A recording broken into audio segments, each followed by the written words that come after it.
entitled. Welcome to What Gear Reviews. If you're finding this channel for the first time, consider subscribing. If you like smartphone reviews, headphone reviews, and loads of other tech related stuff like this, the Mobvoi TicWatch Pro 3 Cellular LTE edition. Now this is the newer version. The previous version was the TicWatch Pro 3 GPS. And just to clarify, it didn't have 3G because that's ancient technology. This is 2021. It didn't have any cellular connectivity at all. It was completely dependent on your phone's connection. So this one's very different because it does have that 4G capability standalone away from your phone, which is great. And originally I had planned to do a review on this product, but to be honest with you guys, I'm around about 5 months too late. And this is one of the disadvantages us smaller channels have. We don't get these things on release day. So instead of doing a review, I thought, why don't I just go in and answer the unanswered questions that you guys put on other reviews in the past. So I went through all those other videos, looked at all of the comments that you guys had and all the questions that you guys asked that weren't answered. And what I'm going to do in this video is answer those questions. Are you ready? Let's go. So question 1. What kind of glass are they using on this screen? So in previous models, they use Gorilla Glass. This time, they're not using Gorilla Glass, and Mobvoi's statement is it's a high strength cover glass with anti-fingerprint coating. That's quite unspecific as to what type of glass they're using. But one thing I will say is, and this takes me on to the next question quite nicely, is how hard wearing is this watch? Well, it's got a military standard 810, which is pretty high, which means this thing could take quite a few knocks. Question 2. Does it have a rotating bezel? It doesn't, unfortunately. I know a lot of people have asked for that, the rotating bezel to navigate the home screen. It's really quite a nice feature we see on other watches. We don't have that here on the TicWatch at the moment. We just got the 2 buttons and of course the touchscreen navigation. It's good enough. It would be nice to have that, but unfortunately at the moment we don't have that. The next question is the max screen time out settings. So as you notice here, once you don't use the screen for a certain amount of time, it goes dim and then it goes to the LCD screen. That can be quite annoying sometimes. So a couple of people asked this question: what's the longest amount of time you can have that screen on for within the settings? So if we go here, I'll show you quickly. I've got mine set to 10 seconds, but you can go as long as 15 seconds here. Of course, that's going to cause some battery drain, so just be aware of that. But I totally get that question. It does annoy me when the screen times out, especially when I'm filming videos. The next question is, can you change the straps? Of course you can. It's very easy to do. Check this out. Little clip right here. Strap comes off. Here's a watch strap, red and black. MKB would be proud of this one. Very easy to put this on. I got this from Amazon. It was a few quid. It wasn't very expensive. Little toggle on this one. And there we go. Now we've got a red watch strap. That actually looks really nice. I might do the other one as well. So yes, you can change the watch straps, and yes, it's very, very easy to do, and it's quite inexpensive as well. So next question, can you invert the watch? So wear it on the inside so it's facing your wrist this way, and will it affect the tracking? So in fact, this actually should be more effective when it comes to heart rate measuring, because it's easier to read your heart rate here from the inside. It won't affect like your steps or anything like that. I do think this isn't a problem at all, and in fact it might actually be better than wearing it the other way around, especially when exercising.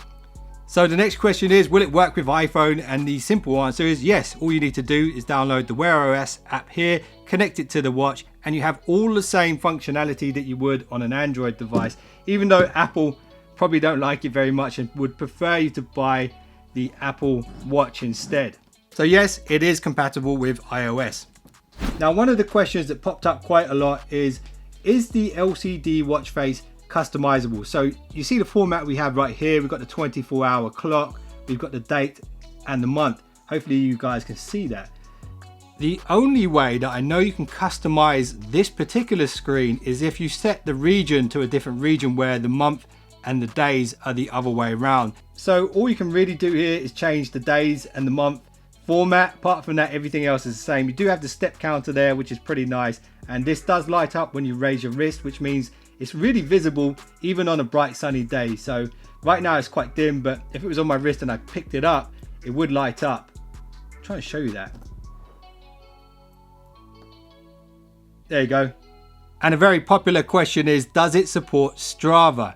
So the simple answer to that is yes, it does. I downloaded it from the Play Store, which is already pre-installed on the watch, and you just search for Strava and there you go, it's right there. You need to set it up on your phone as well, of course, and sign up and join. So yes, it fully supports Strava. Does it have SpO2? So it does, in the form of tick oxygen right here. So this will read your blood oxygen saturation level and it will let you know if anything's wrong. So that's in there. That's pretty cool too. And another question that popped up quite a lot is how strong is the vibration motor in this watch? Well, you know what? It's satisfyingly strong. Yeah, set it to vibrate and finish yourself off. Okay, so now we've got all the quick fire questions out the way. Let's get into some of the other questions that take slightly longer explanations. And one of the questions that a lot of you guys asked is, can the TicWatch Pro 3 receive emojis? And the quick answer to that is yes, it can. Check that out right there. And one of the cool things you can do here, which is really cool, if you go to reply, you can do this on the watch and you can actually reply in an emoji as well. So check this out, you hit that. And then essentially what you can do here is draw the emoji that you want and it will try and guess and it will give you some options. So if I just do a smiley face, for example, like this, it knows a smiley face and I can say, yes, that's what I want to send. And then I can send that back directly from the watch. And I played around with this quite a lot. Some of the emojis are quite hard to draw, but the sort of simple faces are fairly easy. Will this watch work with the Huawei P40 Pro or Mate 40 Pro, which I consider to be some of the most beautiful devices from 2020? But one of the downfalls is the fact that we don't have Google apps on there unless you've got a workaround. So the answer to that is yes and no.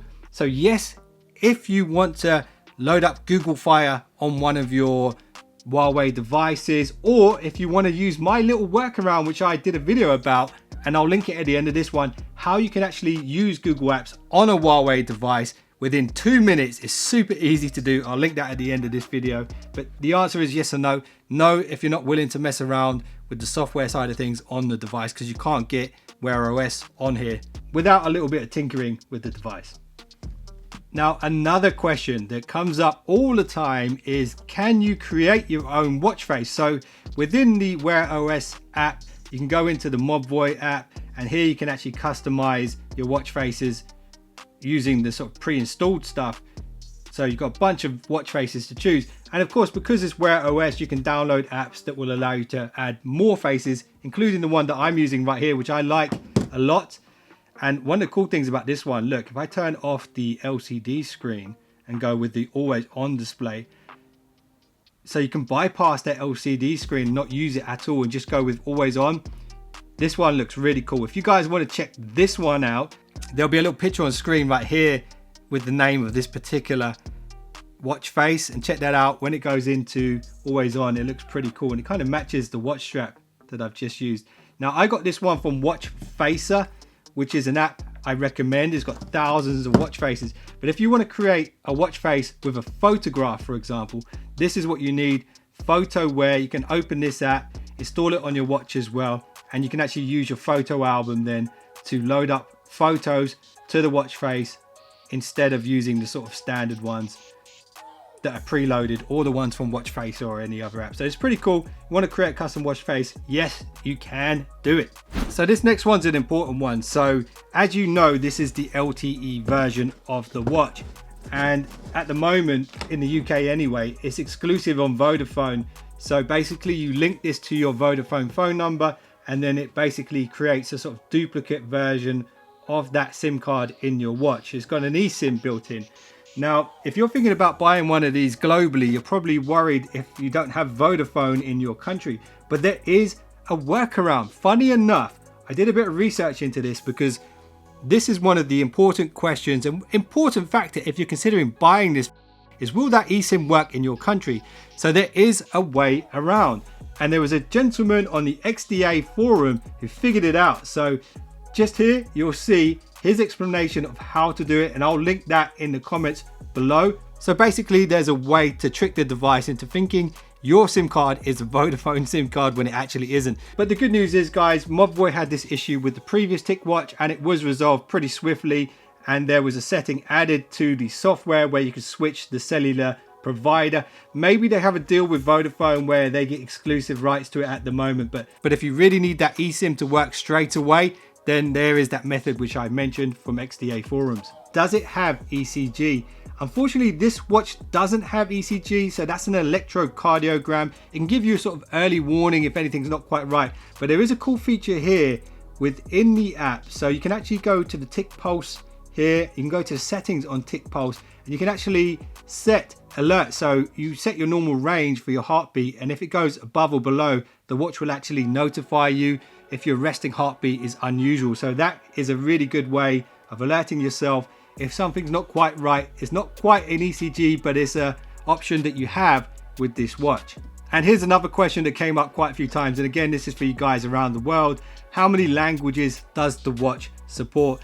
And basically, when you set the watch up, you get to choose the country that you're in, and pretty much every language that Google supports is supported by this watch because it is a Wear OS watch. So when you set up the device the first time, just make sure you choose the country and you should be good to go. All right, now this one is an important one to a lot of you guys out there. Can you play tracks offline from Spotify or any other streaming service on the watch? And at the moment, the answer to that question is yes and no. And I say no because Spotify doesn't actually let you do that within its own app. And Google haven't created a YouTube Music app yet for Wear OS. They used to have the Play Music, which is now discontinued, and that did support offline music, but now we don't have anything at the moment except for Spotify. These is not available, and like I said before, Spotify doesn't let you do it. But there is a workaround. Check this out. There is this app called Nav Music. If you install this app, essentially what it does is it acts as a third party for Spotify, and will actually allow you to save your Spotify tracks temporarily on your watch. So basically you download the app, and Nav Music lets you play and transfer music on your phone or watch. And there's a few things we need to do to get started. For example, here we need to install Nav Music on the watch itself, and now all we need to do is log into our Spotify account, and then we're good to go. We can then start storing tracks offline on the watch, which means if you're going for a workout, you don't want to take your phone with you, you've got your Spotify tracks preloaded on your wrist. So my personal opinion on the TicWatch Pro 3 LTE is fantastic. The fact that you can basically use this without your smartphone is a real game changer. A lot of watches don't really do that. The fact that you can customize it as much as you want with Wear OS is a big deal too. I hope I've answered all of the questions you guys might be thinking about. If I've left any out, let me know in the comments below what those questions are, and I will do my best to answer them for you. I've really spent quite a lot of time figuring out all the answers to these questions that you guys had, and if you got some value out of it, I'd appreciate a thumbs up. And if you just subscribed, you're now one of the finest subscribers known to man. I'll see you guys in the next one.